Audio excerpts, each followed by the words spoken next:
see how many times they tried it, and then you can see what is exactly nonsense within the things that you can just teaching to those. So Let's. Yeah, sure.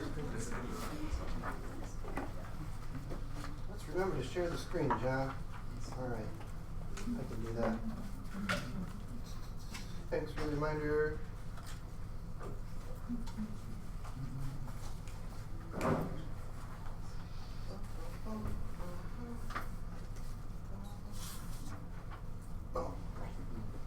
All right, let's start early today, and I know it's exciting. We've got so much to cover.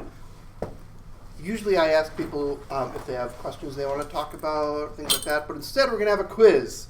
What does accessibility mean to you? And you can give me like a big picture example, and I will write them down over here, and give me an example or a little picture idea of accessibility, and I'll write it down over here, and try not to repeat what somebody else has said. So if you have something really obvious and you only have one thing, you should volunteer to go first. But we're not going to do that quite yet, because I also want to say that we are not going to have class next week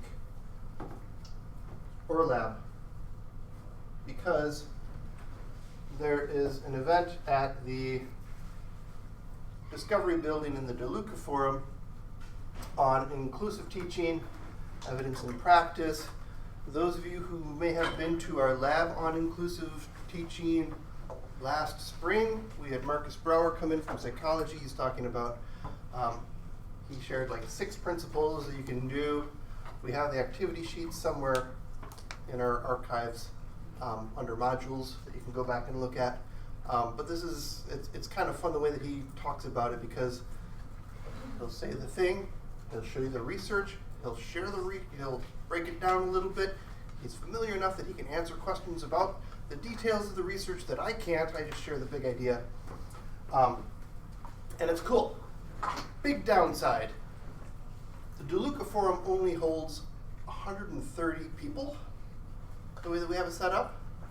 We set registration at 200, figuring about 50% is not going to come. And then I send email invites for the calendar invites, and I've gotten a response from about 140.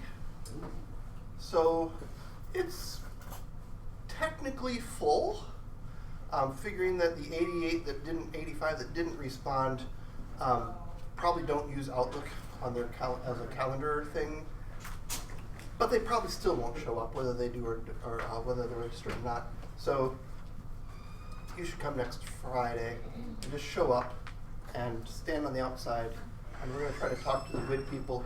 If it turns out that we are at capacity and the fire marshal is there blocking the door, we're going to say, can you just open up the side doors and they can stand around the outside? Because it's going to be an awesome session. So don't come here next week. There will be food there. So, all right. And then you all saw all of the other things here. I'm not going to go through that. We're going to talk about accessibility, and you've all had a chance to think about a big picture, a little picture example. What does accessibility mean? What's an example of it? Who would like to start? All right, Brett. Accessibility means that each individual has equitable opportunities to demonstrate their learning. All right, and the other thing is, see if you can do it in 1 to 3 words. Equitable opportunity. Equal opportunity learning. Yeah. Or equitable. Equitable opportunity.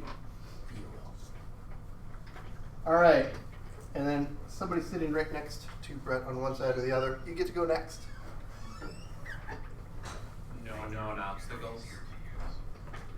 Making sure you take away the obstacle that would prevent them. Remove obstacles, good.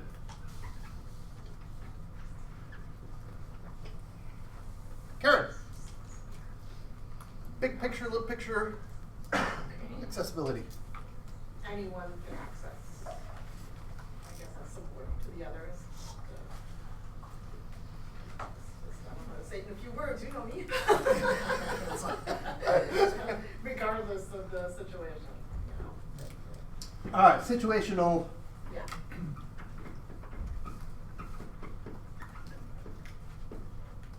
Constraints are addressed. Good. And Learn it. and by little pictures, are you just meaning like Like, yeah. application example? Some examples of like multi-modes or multiple modes. Multiple modes, great. When we get to you, we're going to put that down. Lauren. Oh, we're going around the ring. Oh, sorry. I was gonna say something like created modes of instruction, but then situational constraints and multimodal came up, so. Well, multimodal hasn't technically been taken yet because it's not that term. So, multiple modes, good. Multimodal. Lisa. There are already really good examples. There's only one example here. Come on. Multimodal. Examples for accessibility. Think of the obvious ones. Well, I mean, Videos. multimodal encompasses so All many right. different Break it things. down. That says everything. Doesn't it? Okay. We're crossing off multimodal. Give me an example. I'll give you an example of multimodal. Okay. The easy closed captions. Captions. Good. I was hoping you'd say that. Softball. I saw on the sheet it says minimization of structure. So reducing the number of like modules for the students to focus on the content instead of what the Canvas page looks like. Yeah. We'll call it wayfinding. Better way of saying that. Maybe. Maybe not. Good. Emma. Maybe consider special cases? Like exceptions or. Yeah, like, there's nothing really universal, so like, coming up with how to address what, I don't know. It's okay to steal from the activity sheet if you guys want. Yeah. Designed for extremes. Extremes, good.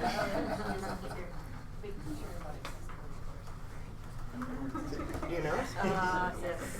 I was going to the big picture, everyone included. Keywords, I don't know. Everyone. And feel free to break this down to examples of everyone. Sure. Go. Maybe I think on that one. To accessibility means it's going to become boring.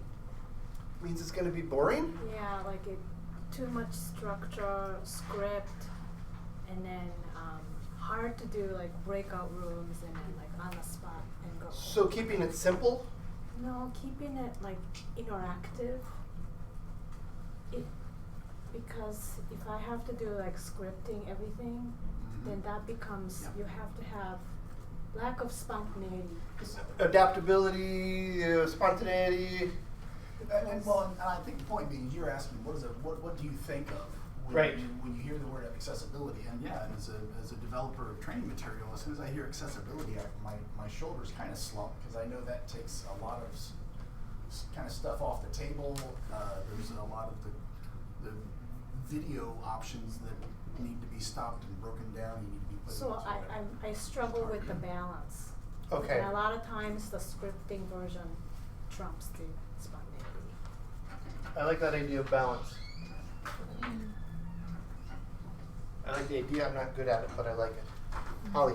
508 accessibility through PDFs, Word documents, so they're screen reader accessible. I'm going to put screen reader because that covers a lot. Good. Colleen. Little picture, considering color in your design for people with visual disabilities or color blindness. Good. Chris. I was just to say with like PowerPoints, break it down by like handouts. When you have your handouts, 3 slides per page or 1 based off of like if they have visual impairments or not. So I've had to do that before for a student who was blind. I've had to make my slides enlarged for him so he could see it. Readability. All right, Cliff. All right. Big picture, I'd say that needs to be considered at the beginning. Trying to retrofit a class. Planned. Yeah, trying to retrofit a class is hard. Yeah, and that also kind of fits in with Troca's idea of balance. Like how do you plan ahead and then, oh wait, here's a new situation that I didn't think of. Yeah. Good. Margine. A simple one, agenda setting, like letting students know what to expect. They can plan ahead too. Ah, good. Agenda. In some ways, that's the wayfinding. It's part of the Yep. what's scheduled. So there's schedule, and then there's just scheduling your lesson plan and letting them know, like, hey, this is coming up, so if you need to get paper out or Great. whatever you need to do to help your own self. Dan. Big picture, everyone can contribute as their best self. And little picture, it's a collaborative effort. Accessibility is a collaborative effort. So individual strengths are brought to the Or thing. maybe that's a big picture. What's that? Or maybe that's a big picture. I Collaborative effort. Collaborative effort. I'm going to put it over here in big picture because that list is shorter. Yeah, we all have to sort of work at this. Good. Tell me your name again. Aaron. Aaron. I don't have it. All right, that's fine. Michelle? Big picture, little picture ideas of accessibility. What does it mean? What's an example of it? Well, I'm here to hopefully find out more ways for students to respond and be engaged in interesting ways. Okay, and that's in some ways that's how do we have the individuals engage? Great. Angela? What? We've covered a lot. We have. I know, it's getting harder. Should have volunteered to start. I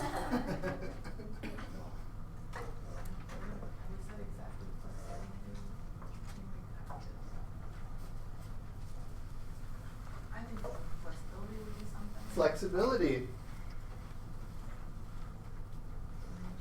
I'm going to add that to spontaneity, adaptability, balance. Flex. Good. And I don't see your name. Oh, Sarah. Using plain language. Plain language. Great example.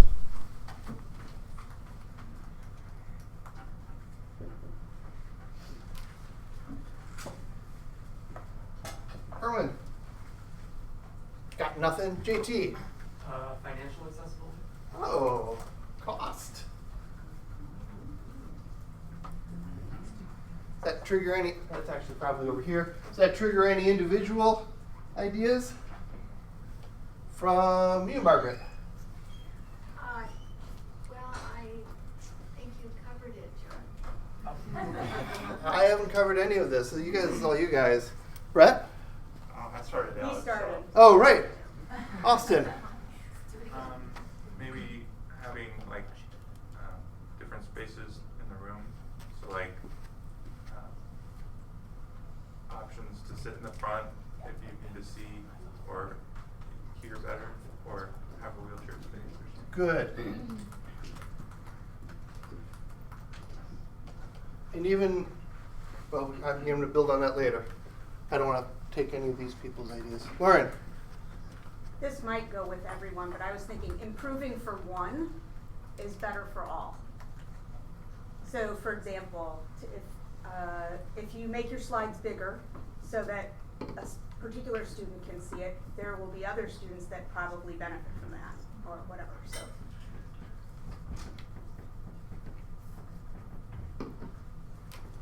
All right.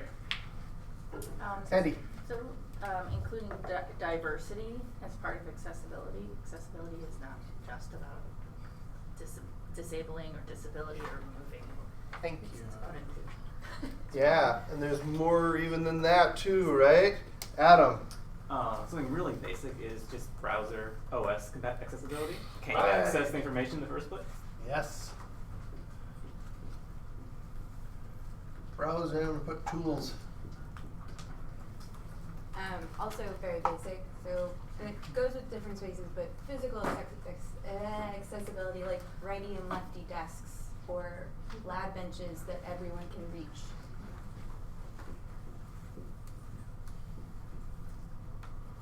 It's a left-handed person in kindergarten with a big box of right-handed scissors. Yes. I understand. There you go. Ashley. Yeah, I was thinking as well as that, like the physical accessibility of the classroom, so like having that stadium seating without stairs. Yeah, Those- good. Physical space classroom.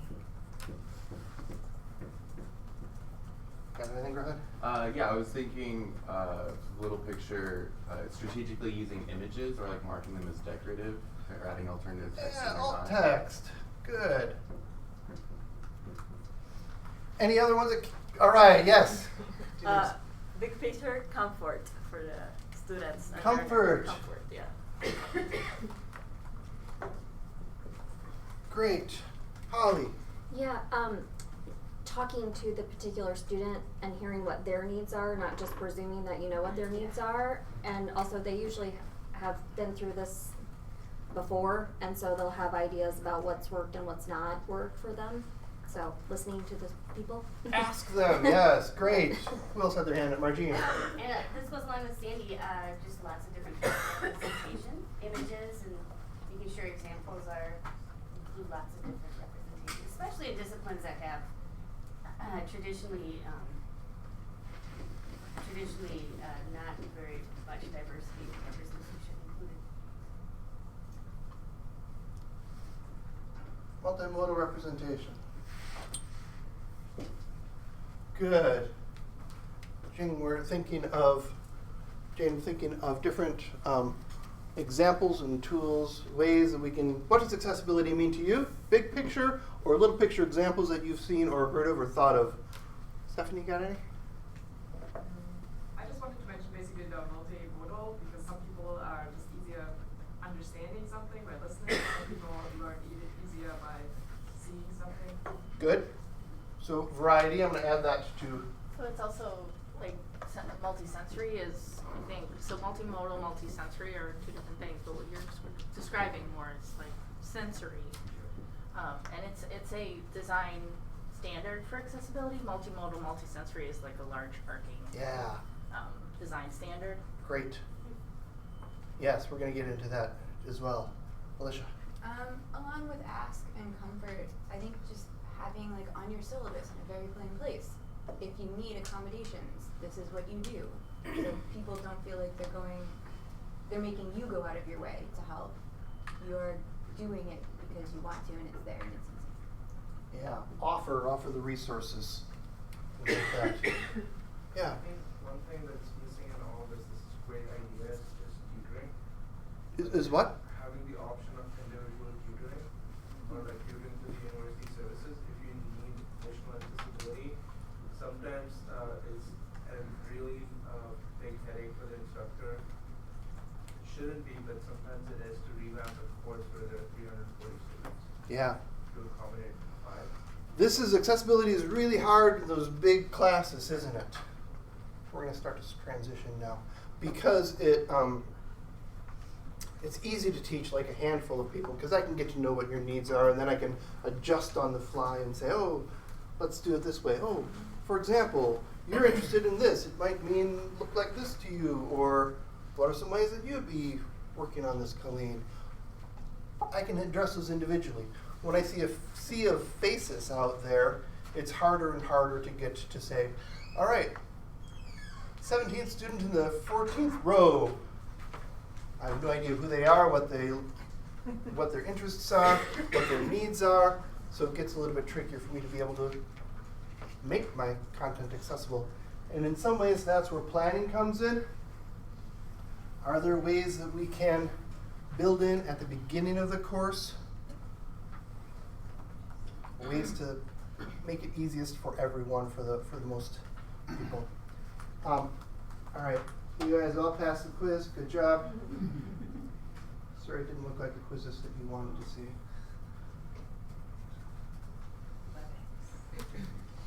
I want to point out on the activity sheet, if you don't have it already, we have directions to get to our Canvas site at the very top here. And at the Canvas site, you will have a link to this activity sheet where you can, at the very bottom, add your own lab notes. So if you have a resource and you're like, oh my gosh, everybody needs to know about this automatic captioning system that's way better than YouTube captioning, you can put in a link to it there. If you have a great article on how to do accessibility for large classes easily, you can add that link to that article there, and then it's not just me trying to come up with these things, but it becomes a big crowdsourced thing. So, point you to that. Right. So we talked. Somebody mentioned Martine, the design for one is better for all. Lauren. Or Lauren, the design for one is better than all. Did you say everyone?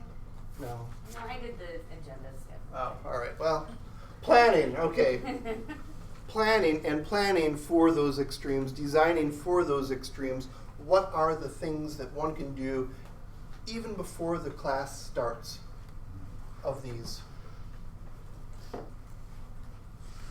What is the one thing that they can? What can you think about? Yeah. What if here? I'm gonna take a red pen and I'm gonna check the box and put a little B before beginning of class. You can look at the physical class spaces and figure it out. Physical class spaces. What am I gonna do in this space? That's a good beginning thing. Yeah. Do I want the things in rows? Do I want them in desks? In circles?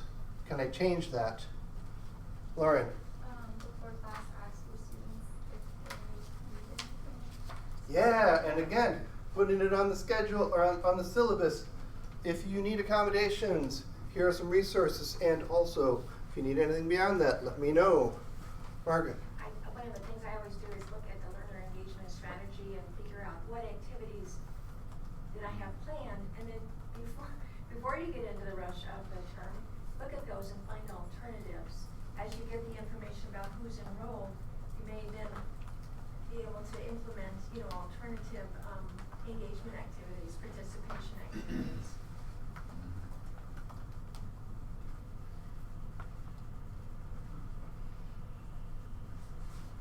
All right, looking at your learning outcomes for the class, what is it you want the students to do? Is there only one way for them to be able to reach those outcomes, or are there multiple ways that they can show it? Do they all really need to write that 5-part essay, or can somebody who's dyslexic have a different option? Can somebody who gets super stressed out whenever they see a blue book and writes really slow, or has really bad handwriting, can they have another option for showing their mastery of skills? Dan. I think one thing to do is to recognize that, especially with the size of some of the classes on campus, this is not an occasional scenario. This is constant. This is always, and to be thinking far enough ahead that you're planning for it, expecting that you need to be accommodating in this way, not waiting to see who's in the room to decide. I'm going to put, I'm going to put B, take notes. So you've taught this class before, or you've witnessed things in your classes, or you've experienced an assignment that was like, wow, I hate that I have to do it this way. How would I like to do this? Ask your students, after you've given them their 1 or 2 choices for this semester, hey, how would you have liked to have done this? Are there other options? Read those responses, and then next semester say, oh, hey class, last semester I gave these 2 choices. I heard feedback that the students wanted this other 2 or 3 choices, so we're going to try that based on their feedback. It shows that you're responsive, shows that you respect and listen to your class. It gives them choice. A lot of this is about agency. Are you giving the choices to the students who sometimes don't have choices? An option, are you giving them an option that works for them? JT, you had something as well earlier. Yeah, I was just going to say, look at how much your course costs. Yeah. Textbooks, there's additional resources, a clicker, for example, I don't know if that's free or not. I've never experienced that. Yeah, how much are the textbooks? Are you requiring them to buy a laptop or to use a laptop or top hat, right? And think about, make some choices. Would you rather have an interactive class and say, hey, instead of having you buy this $300 textbook, I want you to buy this $14 top hat thing, and we're going to have a more actively engaged class. And then you use that top hat clicker and you get them involved rather than just have them read a book chapter by chapter and answer the questions at the back that are all on Cheb that they can find anyway. Lisa. I have one big picture comment that stands out to me because I used to teach a very large class. And I think even before you get to the point of starting the semester, the department needs to be mindful of keeping classes as small as possible, because that just makes all of this easier, right? Like if you have fewer students, it's easier to add captions, it's easier to add alt text, it's easier to like rearrange the classroom so that people with disabilities can access it. And I don't think a lot of departments think like that when they assign their instructors different courses and they cap the courses. But, you know, unless I think that as the course gets bigger, accessibility has to be sacrificed in a way. I mean, maybe not, but I don't see how it can't be sacrificed. Or does it look different? So I'm thinking of, I just signed up for, yesterday I started, the course started. It was a Coursera MOOC, Massive Open Online course on learning to learn. So it's learning how we think, learning how the brain works. There are 1 million people signed up for the course. It's one of those. I would argue that like what the evaluations don't matter, right? It doesn't matter if you like take the quizzes and fail it. But you know, a lot of students, they don't like taking multiple choice exams. They don't like all these quizzes, and they might learn more if they did projects and wrote papers and had a variety of assessments. Yeah. And you can't do that when you have, like I used to, like 800 people. Right. And so you sacrifice that, you know. That interactivity, that engagement, the personalized So stuff. I mean, I think you could make it nice and accessible if like the grades didn't matter. Right. Yeah, that's you're right. The lower the stakes, sort of, the more freedom they have to do stuff because they. So if you're ever in a position where you can figure out the FTEs of your instructors, think about like, okay, am I overloading that instructor with too many students? Learn and then kill and then Stephanie. So I totally agree. Who do you talk to about that? Because I just in the department, microbiology tells us like how many students we have enrolled, and their express goal every year is more students. Get more students in every class. You just complain and complain. Yeah. Or quit. Or quit. Just quit. So Let's put a pin in that discussion for a different lab, because often I don't know, and regardless of how much you complain, it's not going to change. At least. It affects budgeting, right? So they can only hire people if they have more students to get more money. So it's just so crazy. I don't know, some places have it figured out. I don't know. Like Do some they? just do it better than others. I think some do it better than others, but I don't know if anybody's got it figured out. I don't know. So I'm in a grad school round 2, and they said like we cap all of our online courses at 16. Great. That's yep. It's possible. Yeah. I don't know what the logistics of making it happen in this area. I mean, just if you're talking about accessibility and if you start capping classes at 16, are you making it tougher for people to graduate? Because a lot of these big classes are requirement classes for them to get to the next level in their degree. Great counterpoint. And Who are you excluding when you are making it more accessible, and then therefore you're making it less accessible? Oh. It should be perfect though, where there's small It classes should be. and plenty of laundry. Holly, wait, Sandy, on that point. Would it be an interruption if, like, is gonna be used for something? Because I was wondering if I could ask folks to put, if you could have an accessibility or inclusive design service to support you in detail, like would it be possible? Thank you so much, John. Put these on your Would notes you and then just stick them read inside it? of your evaluations when you leave. Thank That you. would be great. I'll listen. Sandy, can you tell us who you are and why you're here? I'm so sorry to interrupt. So I'm Sandy Rendokowski. I work with the Center for Digital Accessibility and User Experience out of DoIT Academic Technology. We're fortunate to be in this department and to have access to your intel. Would you be willing to put on a post-it note, just hearing all these things inspired me to ask you if you could have inclusive, instructional support. What service type would you want? What help would you be looking for in terms of accessibility support? Maybe helping you make your course material more accessible. If you could put those ideas on there, that would be great. One idea per post-it if possible. Yep, and we can also talk about them here as they come up. Erwin.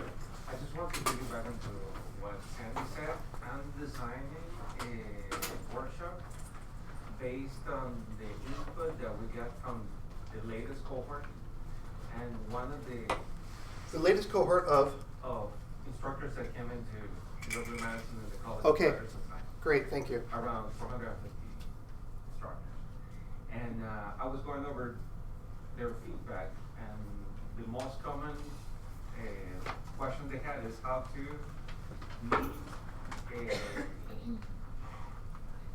what's called the visa from McBurney. Right. Accommodations. So I got in touch with McBurney, and I'm going to actually see them today. And I was wondering if the Brain Trust here have any feedback for me, something that you would like me to ask them. Right now I'm going with common services and how to meet them, uncommon services and how to request new services. This is from the point of view of the instructors. So if you can think of anything that I can ask them. All right, I'm adding a thing at the bottom of our sheet here. Somebody can populate that with bullets. So that way, instead of a bunch of Post-it notes, we'll have multiple ways of access. Look at that. Multiple means fewer obstacles for accessing that information. Check. So that we can get that. A good example, in my opinion, and I think you'd agree, is instead of written assignments that are only sent to you, that force people to have to do this or this, if you're a crazy right-handed person, is using things like Google Docs, where instead of typing, well, one, they could type instead of write. Two, they can use speech to text on that. There's lots of different ways for them to do that. It makes reading things a lot easier. So that's a very specific example for screen reader, but also screenwriters. These things, you could write your whole dissertation, I wouldn't recommend it, write your whole dissertation on this and not have to type it all. Dan.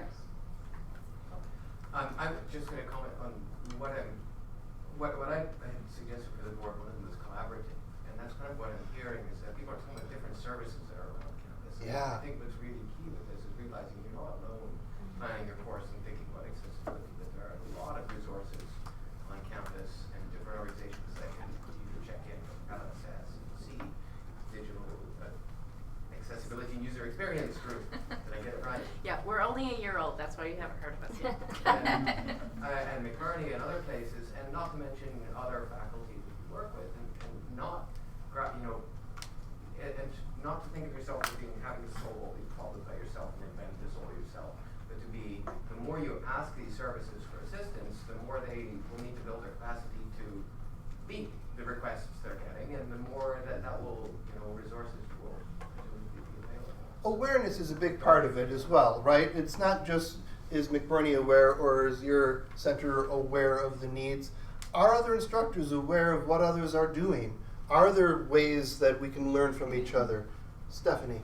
I just remembered an example. A colleague of mine told me basically that he TA'd a course and that next year a different group of people TA'd the same course and they had no idea basically what to teach them because no one gave them the material that the other group basically designed and put a lot of work in it.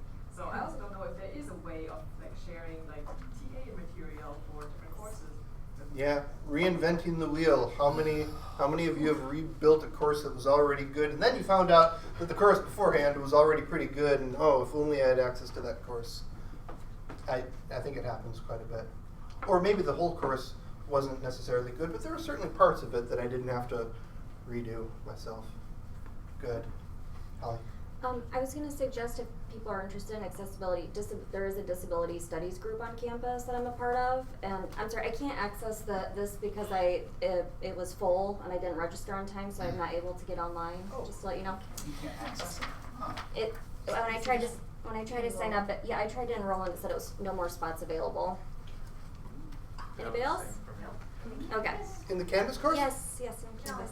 Can you double check that and make sure, or see that Holly and anybody else? Austin? I tried to do it. I followed a link on I think the website to try to register for this. Left here in the Canvas. What's the number? In Canvas. I mean, what's the number of the Canvas group? 143954. So I went into. Yeah. All right. That's probably the So I went into there's an example. Here's an example of not being accessible, right? Because something happened with the technology that we didn't think about, and now we have to adjust accordingly. Choco. Yeah, so all of this is happening for a 15-week class, and I only have maybe 3-hour class, didn't find and it's a synchronous online class. Oh. And people are coming in from Green Bay, Baraboo, Janesville, everywhere. Yep. And I'm just in a lone room by myself. It says you're enrolled. And they're just everywhere. One of the things that I used was Blackboard Ultra. Yep. And then there's a whiteboard that people can write on. Yep. To like have an interactive piece. I think that would not work for certain users. This is what you're talking about. Because or it's and that's a really great idea generating discussion on the spot. Yeah. And so that kind of spontaneity really is limited. It is, and certainly when faced with this and with the tools, having to use the mouse to try to write or draw or whatever, I don't know if this is all that great of a tool yet. I love the idea of it. For small groups working together on something and coming up with some sort of a presentation, maybe that would work, but maybe a slide would work better. Can I provide a little support around this? So Yes. This is a fantastic teaching tool, and I don't know if this particular interface is accessible, screen reader accessible, for example, but it's about knowing who's in your class a little bit. Like, so if the teacher ahead of time sends out the information of what software, what technologies are going to be used in the class, and then allows people to test ahead of time and gather that feedback if they can't access it, then you can switch gears in the moment. I know that seems harder to do, especially like if you all of a sudden get a class and you didn't have a lot of prep time ahead of time, but even in flight in the first few weeks, you can ask people, could you reach these resources, and then adjust course. But don't make things boring as a result of being afraid that it's not accessible. Test, ask feedback, And if you have multiple resulting to that, I'm just not gonna do it because it's just revert back to boring. But that's kind of where I am. But if you have multiple ways for them to do it, so if this is the only option for them, then yes, that's a problem. If you can say, hey, if this doesn't work, plan B is to just write a note in the chat over here. Right. Or some folks, this might actually be more accessible than other modes of communication. So. And I think that's sort of a key takeaway for today. Variety. If you can give students choices on whether to interact here, it might not work for everyone, and that's okay. It's okay to correct course. So John, I have a Text. question. It might not work for everyone, but that's okay. Between the multiple means of representation and engagement, are you getting everybody? That's the key. Right. Jane. So we are trying to accommodate the traveling students, You're right. the MBA students. You got time zones, And you've we got. have the face-to-face students, and we have the people who live in a hotel. Yep. So how do we accommodate this? How many of you here are using Blackboard Ultra for the synchronous online? How many? Looks like 3 or 4. 0, 4. Okay. So can you share your experience? In what way? Mm-hmm. In what way? How do you meet the needs of those online students as well as the students who are there physically? I don't do it at the same time. It's all asynchronous. I don't have a physical student. Oh, okay. And so So that does everyone actually- understand synchronous versus asynchronous? Synchronous, we all meet face to face or online at the same time. We're all in the same chat room or Blackboard Collaborate. Asynchronous, I could be 5 time zones away and I do it at my convenience after breakfast and you do it at your convenience after breakfast and we sort of chat as we can. Asynchronous is far more accessible than synchronous, right? Because what if the internet doesn't work right now? What if my computer is slowly booting up or it just broke? Or my baby's crying or my dog just puked again? Or, all kinds of things happen. Or certain departments have a specialized firewall that blocks this. And so they need to use their own browser that's approved by their IT staff. Got it. Just lots of- Dan. Do we have a Blackboard Ultra user group? I'm sure that there is a Blackboard Ultra user group. I don't know exactly where it is, but I bet if you did a search or KB article. James McKay in charge of that? I'm gonna say, for a while? or just contact Learning UW and we'll route it to the administrator, James McKay or Pete. They used to meet regularly, but I haven't seen Peter, him in a Peter while. Mann is he's the UW system guy, so they, Okay. either of them might have something. It works great because the department loves it because we cut the cost and like a travel cost. Yeah, and that's actually another area of accessibility, right? Yeah. If you don't have to have, students love to not come to class, right? In some ways, that's an area of accessibility. Is it as deep learning as coming to class and being part of the face-to-face discussion? Depends on the class, right? Depends on whether you're just talking at them like I am right now or whether you ask them to contribute. Colleen. Addressing your question, I would say probably the best practice I've seen is to make the synchronous meeting and collaborate or whatever optional, record it, and then share it with your class after the meeting. Okay. And smaller groups is another variation of that. Instead of trying to get 30 people to all be synchronized at the same time, say, hey, can you meet here? Can you meet here? Can you meet here? Tuesday afternoon, Wednesday morning, Saturday night, and in smaller groups, and then have them share that. That also lets them do some jigsawing, all kinds of good stuff. Dan. So I'm looking at this thing, the question of how this can be a barrier to some people because of its kind of shared, it's open, people are contributing to it. Reminded me, years ago, I taught in a very poor area of southwestern China where the student, there was a blackboard and that was it.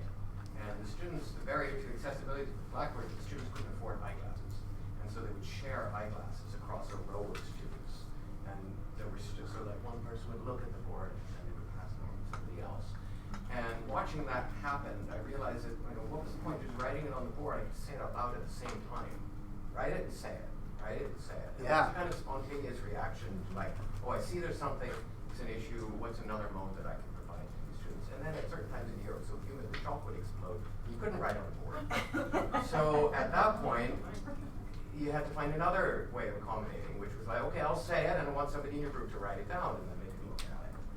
And so there were, there's always a way that you can take something like this and add something else to it. And it doesn't have to be something really greatly planned. It can just be think, okay, this is visual, now I can add some audio to it. This was written synchronously but for the asynchronous people, I can put this out and then record something and read it out to them, or type it and make it available. A great example in real life, here in Madison is crossing Park Street or University from Granger.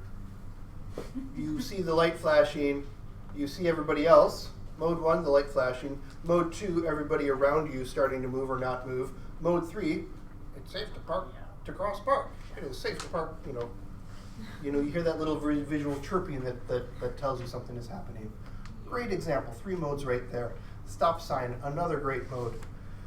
High contrast, stop on red, right? The shape, different from the yield sign, it's the octagon. Even if it weren't red, you would still know it by the shape. But it is red, so that's another mode. Even visually, it's multimodal within the visual mode. It's not yelling at you yet, but some of them flash at you. So I have a question with the sharing glasses example. Can we just design activities that promote that sharing between students, and you're responsible for exposing your content, but also you're opening the door for that collaborative environment. And that's an example that came out of need, but maybe we can tailor it as intentional. If you create a space in your plan with time for people to check in with each other around them, that's another moment for people in many ways to find out, to cover what they missed, to help each other out, to explain something, to go back over to ask each other questions. And it's a lot safer in a smaller group to do that than it is having to raise your hand and ask a teacher over and over and over again. that is so, yes, amen. That is so good, because even if you write it and speak it and sing it and tap dance it, somebody's still not going to get it. But if they can sit down and say, did you understand what he was doing when he was up there dancing?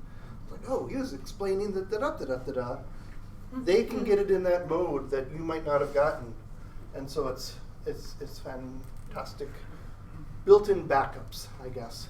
Erwin and then Shoko. From the synchronous sessions, you could record when you meet with a large group. Like if you have someone that is not able to join the large group, you can still record the entire session and make it available to them using that tool. There is one problem, because the classroom need to have camera and have the audio device, and then you're moving around. When you're moving around, the camera would not necessarily follow you, and so for the people who are going to watch the video later, they don't see you. Yeah. Good, let's talk about some of those logistics. So right now we are recording, we've got a YouTube feed going up from that camera. Over here, sort of looking up at the ceiling over here is my camera, but I've got that set to screen sharing, so if somebody's tuning in from YouTube, they can see, I think they can't see my screen because I don't want that to be accessible via to YouTube. But if they're in Blackboard Collaborate, they have their choice of seeing the room through that camera, not you guys in back, sorry. Or they can choose my camera, and my camera is currently set to share the screen, so even the view of the room, and it doesn't matter if they see me or not, they'll see me if they want to over here, but who cares if they see me, they can hear me, because I've got the mic in the center of the room, and we tested that and it's working this time, yay. So yeah, that's good. Shoko. I have a closed caption question. Yeah. Maybe like somebody can cite like a law or something, because so that if you record it like Erwin said and then publish it, do you have to screen closed caption that too? Of like what class was about? These are certainly best practices that probably Sandy can respond to more than I can. Okay. I will tell you that one of the things Morton Gernsbacher in psychology does all online courses, and she does all of her lectures recorded. And instead of captioning the recordings afterwards, she writes a script. And it's basically just like the news every night, done on a teleprompter, and then she speaks from the teleprompter. Okay. And she's done it, the first time you do that, it's really awkward and it sounds forced and red and not natural. But after 2, 3, 4, 10 times, 10 years. You get really good at it, and it can be very engaging. And then she just has that script that she sends out, publishes with the video. So that really requires planning. That requires planning, and planning is sort of the biggest obstacle for making something accessible. But I'm willing to try it. But more accessible is still accessible. So bite off what you can chew. Don't feel like bummed if it's not 100%. It's all about transparency of communicating with your user, letting them know this is where I am right now. What can I improve on now or in the future, depending on the immediacy of need. But just remember that like your captions and your transcript have to include sort of the same thing to be like optimally accessible. Once again, bite off what you can chew. Okay. But you know, who is speaking if there's multiple people speaking, you know, but if there's only one, you're just introduced at the beginning who you are. But who is speaking, punctuation, and if in your videos, for example, you have like something written on the board behind you, you include that in the caption because people are intersectional, they have multiple needs at the same time, and then screen readers will pick up what's in the caption even if they, you know, if they can't see what's on the board behind you. Right. So an example of that in this classroom is nobody on YouTube can see this. The resolution is too bad. They just see a big white screen with maybe a gray splotch in the middle. That's by design. We don't want them to, we've got a low res camera and we don't have a high bit streaming rate for them to be able to do that. In Blackboard Collaborate, they can see this. And we have a link to this page so they can access all of that with their screen readers and such. So it's not ideal, but we're making steps in that direction. For our YouTube videos, we have the auto captioning on YouTube set on. Who wants to tell me what's wrong with that auto captioning on YouTube? Did you say everything? All right, who wants to tell us? Let me rephrase the question. What's good about the auto captioning on YouTube besides nothing? It happens automatically. It happens. It's easy, right? Okay, it's easy. Is it absolutely not worth doing? No. Do you find value in it? How many of you watch or turn on auto captioning on YouTube for videos that were not professionally captioned? Why? Why do you do that? It's even more confusing.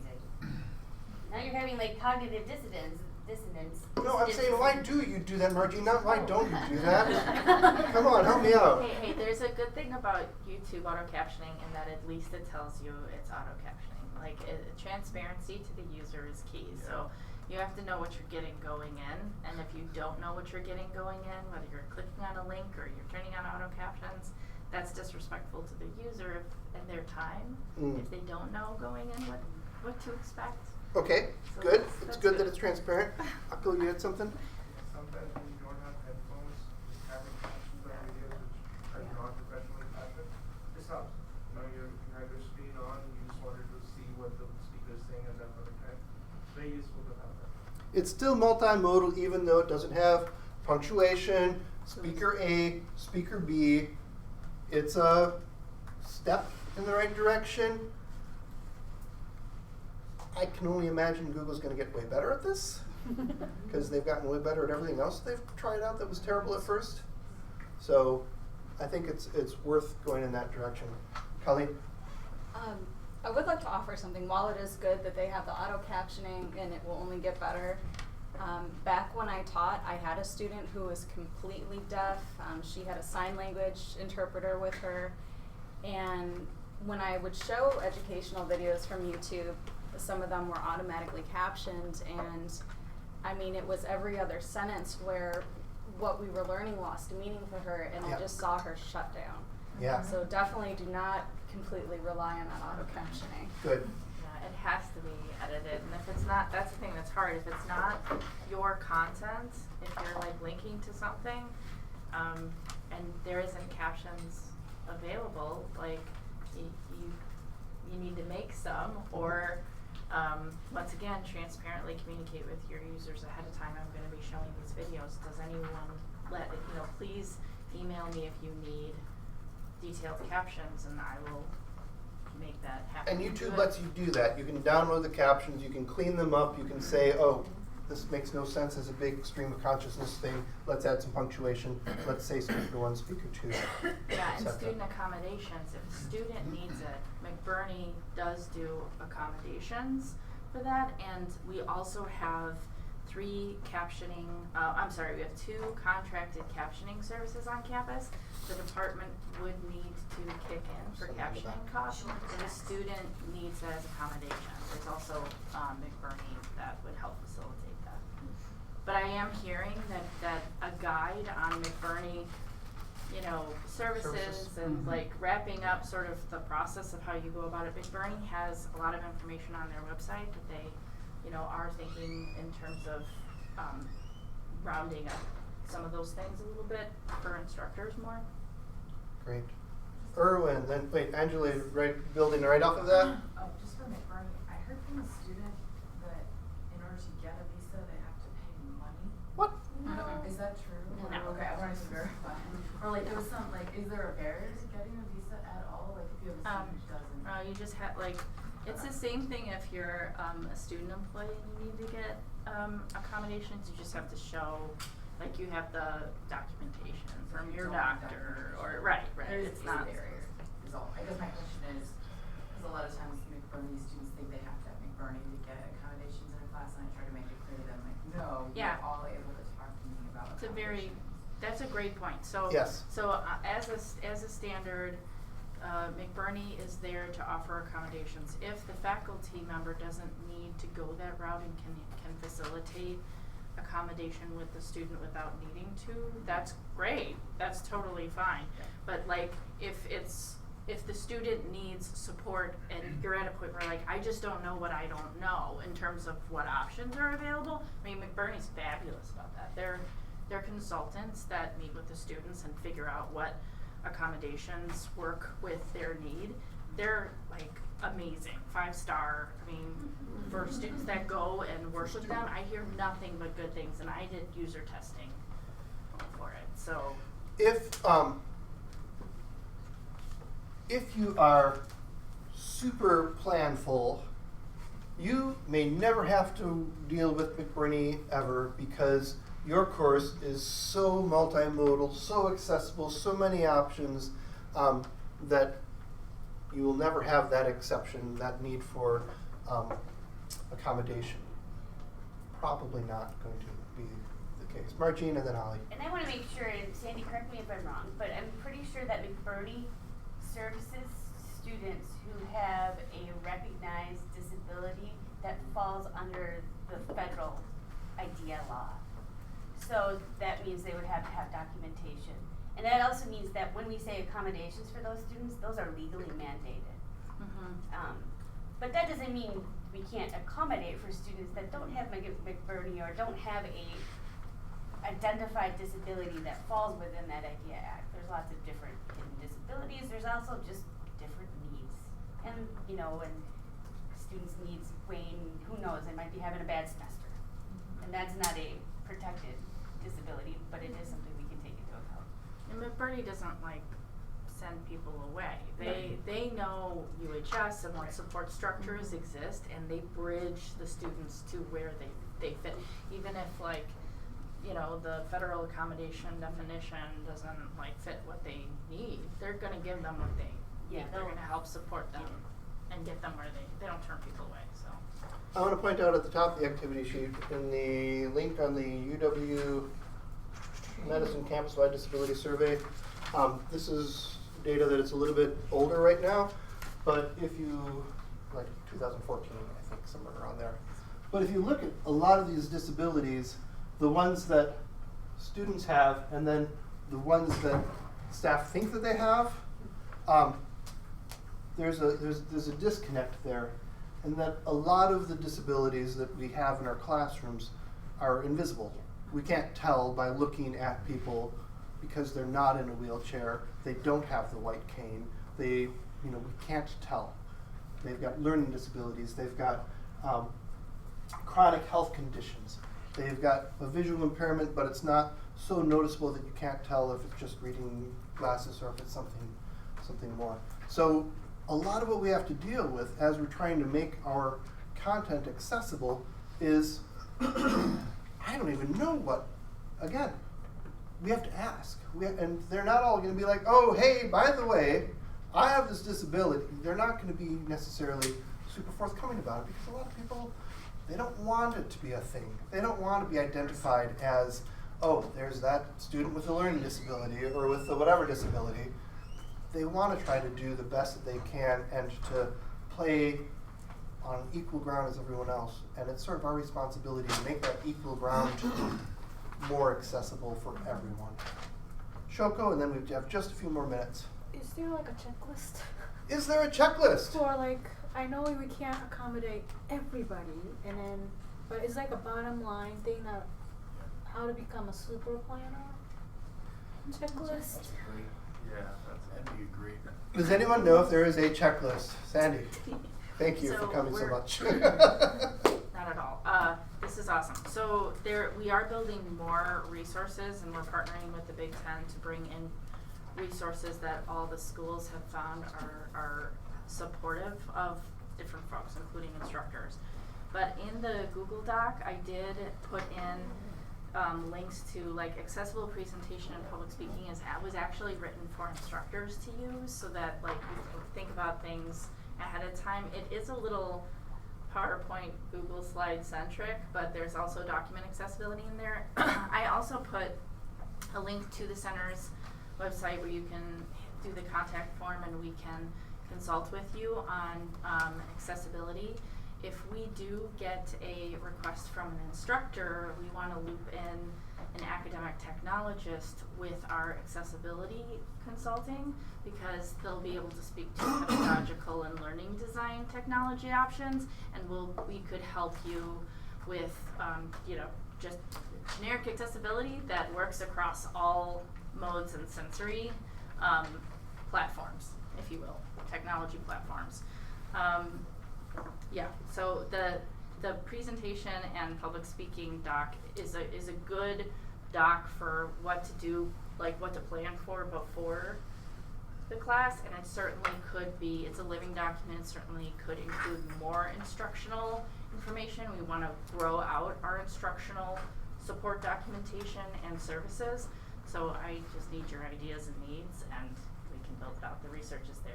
A lot of this stuff are solved problems. It's just a matter of resources and time, right? So. How many of you are feeling a little bit overwhelmed about this topic right now? There's so much to do. There are so many ways to do it. Okay, one thing that you can take away today, very practical in Canvas, as you're editing whatever your text field is, the rich text editor, there's this little guy in the corner, says check accessibility, and if you click on it, everything in this area will be checked. Not completely. It doesn't say, oh, you've only got, this is just an essay assignment. You don't have another opportunity for the students to show their mastery, or you've only talked about dead white males in this article that you've asked them to read. It doesn't do that amount of like universal design for learning.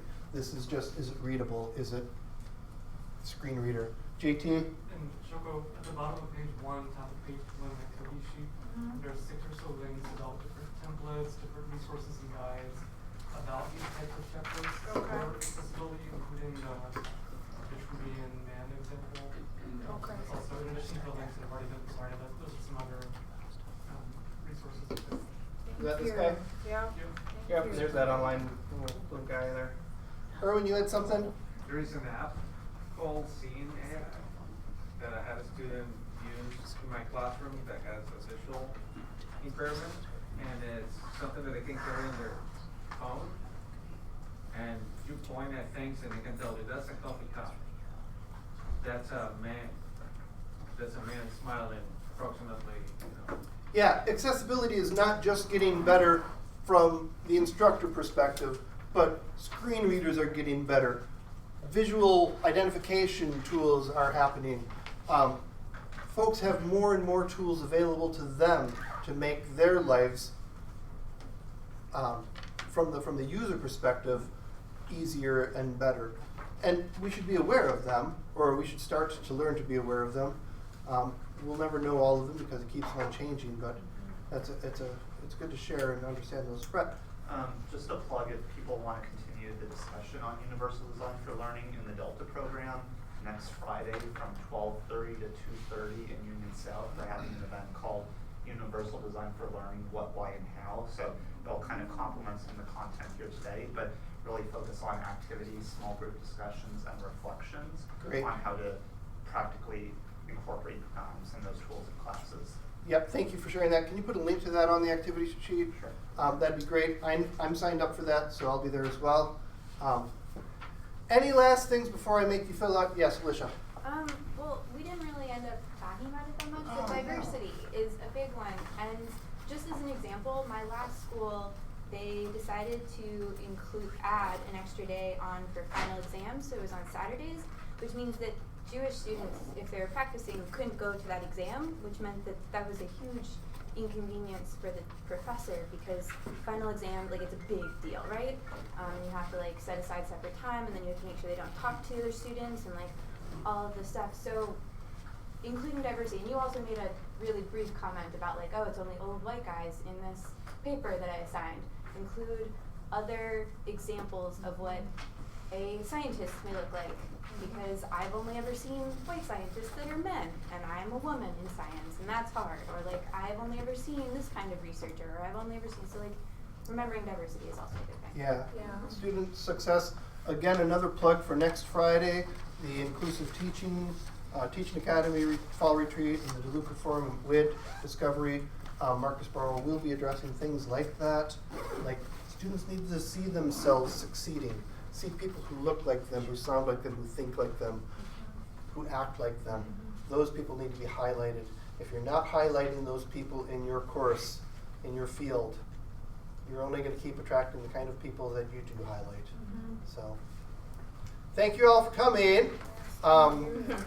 Left Tech students, see you in 15 minutes.